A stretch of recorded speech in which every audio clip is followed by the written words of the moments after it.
Mfowethu ngeke siyeke ngakafika esimeni sakho. Uyabona le nto yakho ukuthi uzohlala khathala ikhatosha. Bakhona nabantu abake baba nezimo like kuhlale phela abantu abangenazo izimo bengaziphakamisa isandla. Kodwa makhona umuntu onesimo akathi nje isandla sakhe.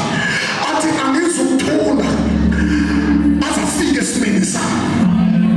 Awudela uphinda khona umuntu omswile. Akubona le Nkosi mawunesimo nje. Khona abantu abazoyibukelela nje lapha. Ngisacela mina abantu abathi thina thule. Uzofika esimeni sakho.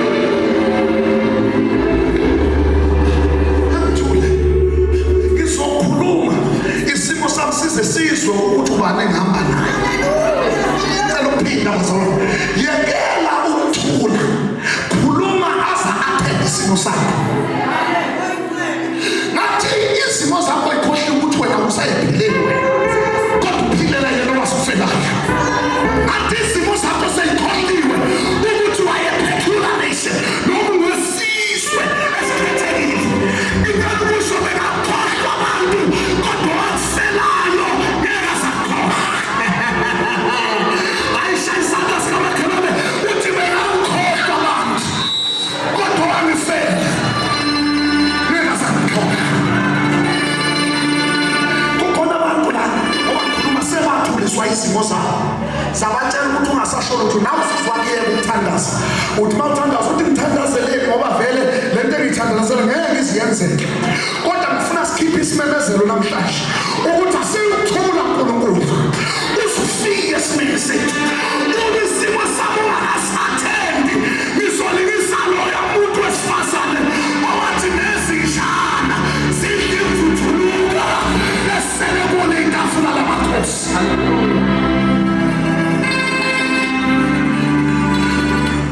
Ukathuliswa isimo siqeda ukuthandaza. Siqeda iculo. Ngeculo elidala lithi ngimbabaza owangihlela lalelani iculo lalelani obana abasisigekela endlini abasisigekela endlini. Ya usen isigekela kwani umuntu oyasazi isigekela. Niyahlupa bese nithetha abantu angaza kumdlalela emfundisweni ukuthi ubani owasisigekela endlini. Ubani owaqulu wemaye yedwane. Yashindane yathi yemaye. Awusenilungile manje ngoba sekusethindisweni sekugqoka amabhanti. Ngisaya setemisholo. Ngishoda nabantu abazocula ngazathi bacula isigekela.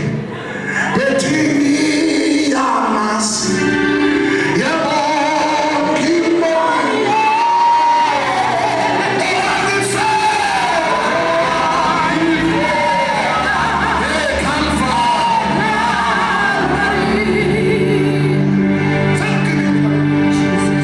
awuthini kamnyama mthule engasathendi isimo sami. Awumasho yini bakithi sengiyehla ngeke ngithule.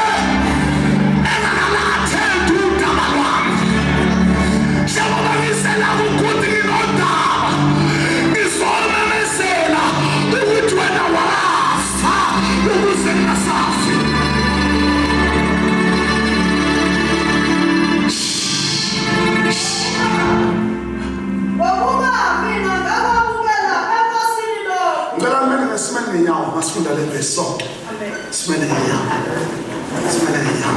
Ngeke sabuye ngizoshumayela. Ngiswele ukuthi sengishumayelile. Futhi ngishumayele into ethi ngeke ngize ngithule. Jehova ungakasathembi isimo sami. Sekuqedile. Inkinga ukuthi usuke wathula wayekuthandaza. Kanti bekufanele ubuyele khona lapho. Uthi ngize ngalolo daba futhi thina athende indaba yamfuna.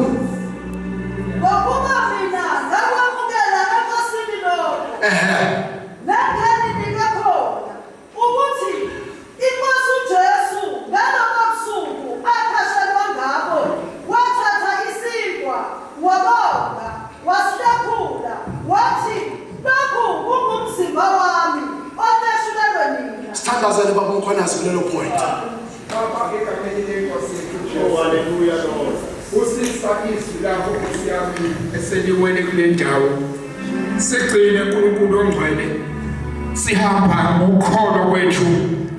Umhlangano osesibuthene ngawo namhlanje sikhumbula usuku Thixo lapha khona wanqamlezo. Nange lenkonzo baba sinikeza yona. Othaka siyenze ukuze sikhumbule. Sikhumbule uNkulunkulu Moya Ngcwele. Dala izinto ezintsha empilweni yethu njengokholo kokuthi igazi elaphana lenqamlezelo kulosuku lwanamhlanje. Bahlanza izono. Siyabonga ukuthathwa nguNkulunkulu wethu ongcwele. Singaluthi sevilo luthando lwakho. Hamba nathi kaNkulunkulu wethu ongcwele.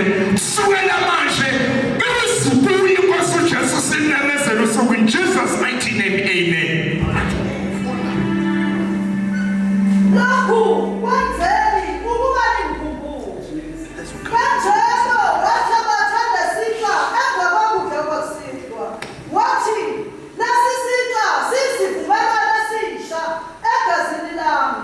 Lokhu kwenzeni sikhathi zonke eliphuza ngazo ukuba ningikhumbule. Sithandazele bonke. Baba egameni likaKristu Jesu waseNazaretha, uNkulunkulu igama lakho ngokhona umhlaba ungakasekelwa ngokhona wavela ngenxa yamandla ezwi lakho. Baba namandla wonke nasemini siza kuwe, uNkulunkulu namandla amakhulu